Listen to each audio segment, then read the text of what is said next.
Hi friends, இன்னைக்கு நம்ம சேனல்ல இட்லி தோசைக்கு தொட்டுக்கிற மாதிரி சூப்பரா வெங்காய சட்னி எப்படி செய்யலான்னு பார்க்கலாம்.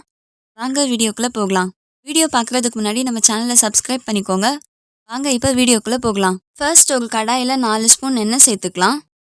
எண்ணெய் சூடானோடனே ஒரு ஸ்பூன் கடலைப்பருப்பு, ஒரு ஸ்பூன் உளுத்தம்பருப்பு சேர்த்துட்டு அதோட கலர் நல்லா மாறி வர அளவுக்கு நம்ம நல்லா வறுத்துக்கலாம்.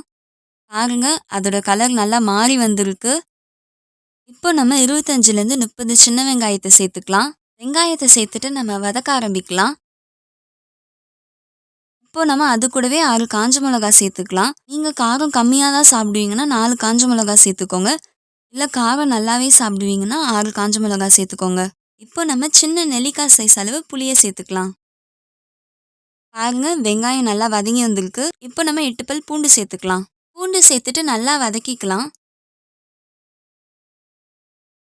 இப்போ நம்ம சட்னிக்கு தேவையான அளவு உப்பு சேர்த்துட்டு நம்ம நல்லா மிக்ஸ் பண்ணிக்கலாம்.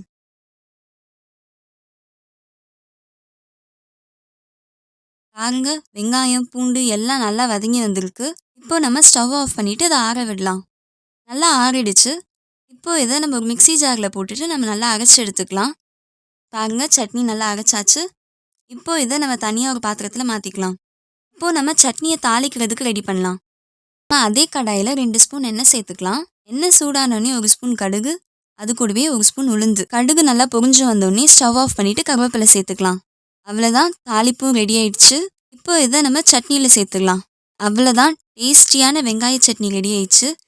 இதை நீங்கள் இட்லிக்கு தோசைக்கெலாம் வச்சு சாப்பிட்டு பாருங்கள், சூப்பராக இருக்கும். இந்த மாதிரி வெங்காய சட்னி செஞ்சு பார்த்துட்டு எப்படி இருந்துச்சுன்னு கமெண்ட்ஸில் சொல்லுங்கள். வீடியோ பார்த்ததுக்கு தேங்க்ஸ். லைக் பண்ணுங்கள், சப்ஸ்கிரைப் பண்ணுங்கள்.